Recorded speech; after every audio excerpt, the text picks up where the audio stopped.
Good afternoon, everyone, and welcome back. This is Daily Trading Analysis with the market update for today, Wednesday, 17th of July. Today is the worst day for the Nasdaq in the year, and it's been a lot of a journey to the upside, but today the correction has started because there's a lot of geopolitical news, Trump, Biden, semiconductors being destroyed. And we are going to start with economic data, but today more than ever, certain news, certain people, it's saying certain things, and the markets are freaking out. Let's first get out of the way with the economic data for the NBA year 30-year mortgage rates. We came down below 7%. That's good news. Applications 3.9% coming from the minus 0.2. So that's good news because households are already smelling the lower interest rates because the Fed it's already projecting and starting to increase the narrative in that direction. So 30-year mortgage rates are cooling down a bit. Still a long way, but they are going in the right direction for families and the small economy. In terms of building permits, huge rip to the outside. Housing starts, huge rip to the upside. And manufacturing production, it's putting big numbers, 1.1 year over year, month over month, 0.6, 0.4, and basically nothing else today.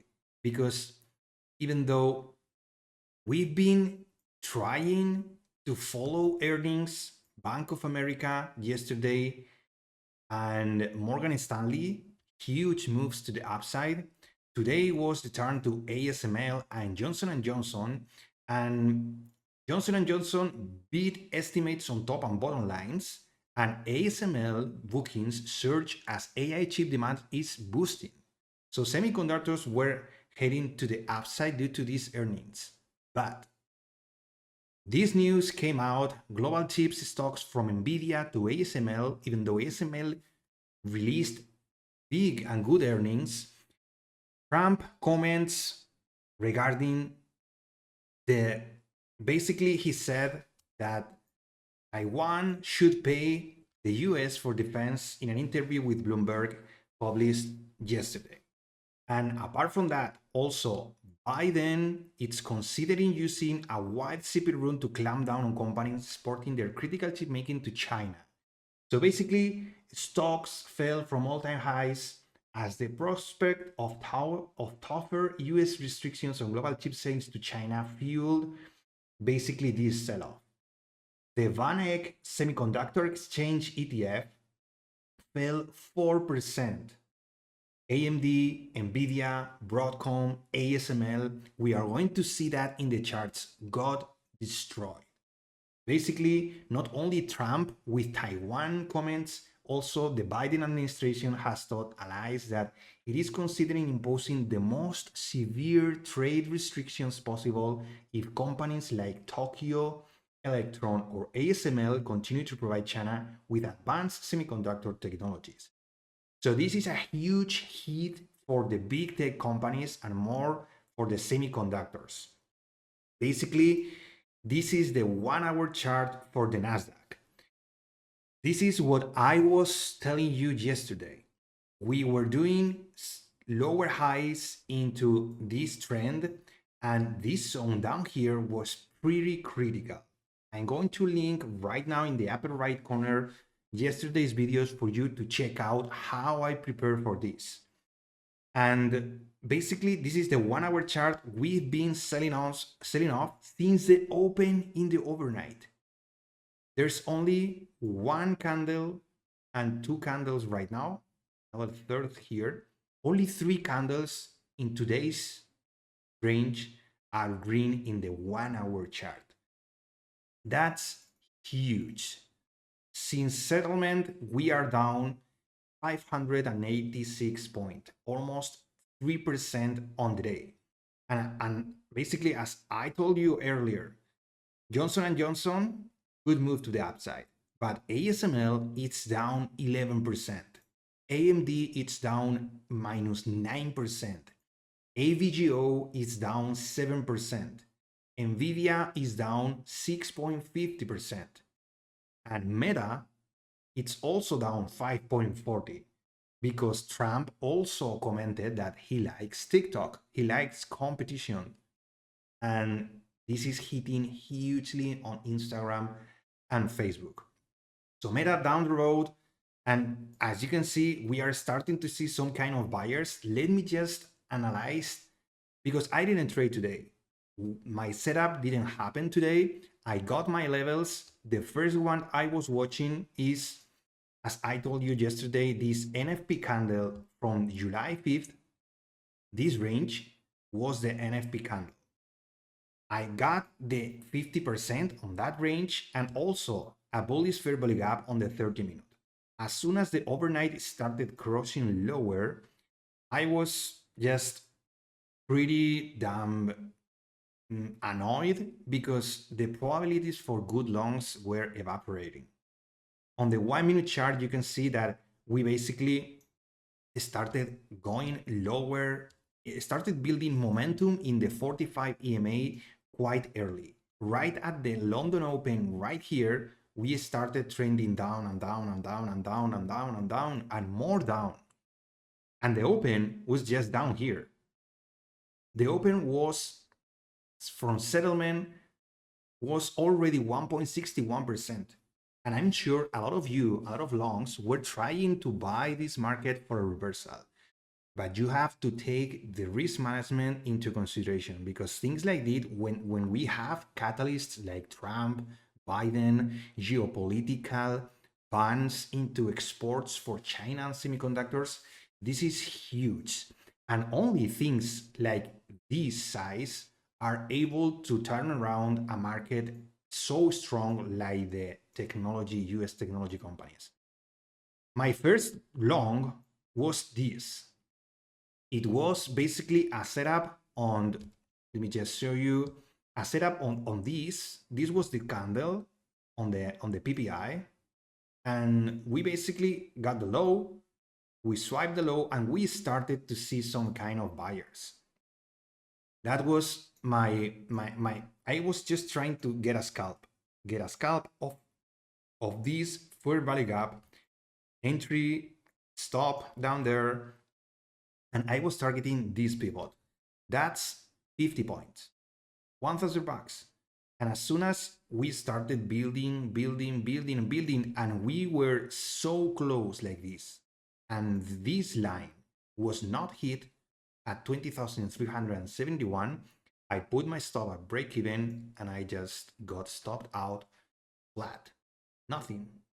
Just, it was a bummer because this blue line was basically the level that we needed to hold for this to be built again. And if we are going lower, we are basically turning support into resistance. We hit one time, we hit second time, and now with lower highs into the upside, I mean, we are just so bearish. Now, change in the narrative. How can we spot some kind of levels?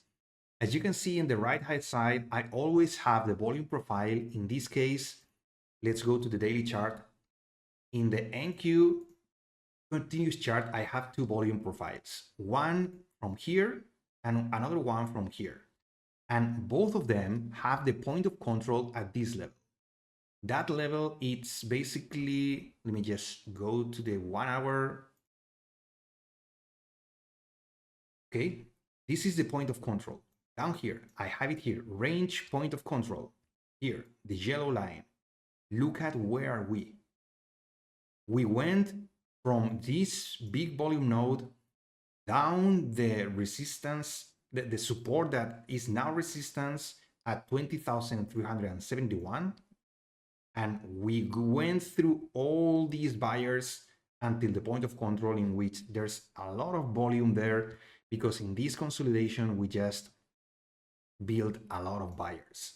So down here, shorts are covering. I'm not telling you that buyers are stepping in. I'm just telling you that this is a target for high time frame shorts to just take some out. Now, this was a pretty big level. As you can see, we've been ranging here. It's also psychological level 20,000, but as you can see, there's nothing. I have nothing here. The only thing that I got is the inverse fair value gap, for which maybe the shorts are going to recommit again. So there's no setup for longs.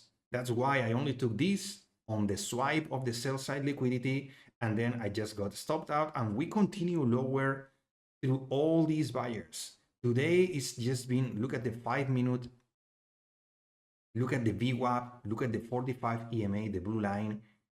Not a single candle showing that. Today it's a huge trending day to the downside. And it has the catalyst, it has its own reasons. We covered that. Nasdaq is being destroyed. Everyone is selling tech. And if you've been following this channel, you know that there's a big rotation to the upside into small caps. Small caps today are also suffering because the sell-off is huge and it's also affecting the broader market. But look at the RSP.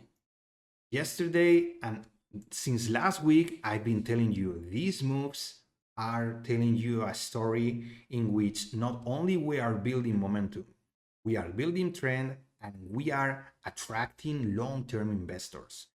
We swiped all-time highs with huge volume and huge momentum. Yesterday, the RSP was 1.77%. And right now, 87% of stocks are above the 20-day moving average, 74% above the 50, and 68% above the 200 moving average. This is huge for the health of the economy and the health of the overall market. It's obvious that technology is suffering due to geopolitical and exporting bans and things like that, but there are other sectors that are pretty damn good. And you have to be able to find those. If you are trading futures, RTY, it's one of those. Is the ETF, is the Russell 2000 futures, and you will be having a lot of opportunities there. If not, Nasdaq today is just no hands, no touching for longs, because there's nothing. This is just noise due to the huge amount of sellers that are piling in this market. I'm not going to talk about the dollar because dollar has no sense today. I'm not going to talk about yields. I'm not going to talk about inverted yield curve. I'm not going to talk about materials. I'm just telling you, today it's one of those days. It's actually the worst day of the year for the Nasdaq. Almost 3% down. And it's been selling, it's been seeing sell and sell and sell and more sell and more sell, because this is affecting growth for the mid and the long term. This is affecting the big tech companies. This is affecting the core of the economy and the markets. So be really careful out there, because I think this might be seeing some continuation tomorrow and into the Friday options expirations. We might see some bounce. Right now, I'm watching this level here to really see if we can build some kind of structure. But be really careful, because today it's really a not trading day. I tried for a scalp. Scalp was 50 points, but I got stopped out break even. And today I wouldn't risk it. Today is just shorts selling everything. It's not only day traders, it's also investors that are taking profits and selling everything, because the expectations for the mid and long term in these huge tech cap companies are pretty bad. And we are going to start earnings in the upcoming weeks. So this is huge, guys. So that's all from my side. As always, thank you for your time. If you found this video useful, please give it a like, subscribe to the channel, because I upload videos like this one every single day for market forecasts, market updates, and market recaps. I appreciate your time as always. Thank you for the support. Thank you for the subscribers. I hope you like this channel. I do these videos for you and also for me, but mainly for you, to really know and really understand how an experienced trader and analyst trades these markets, and for you to learn and maybe take some gains from this market. But today is not a good day if you were looking for long. So be really careful and remember that patience, discipline, and more than ever, risk management are key for your success. Stay safe, everyone, and see you tomorrow.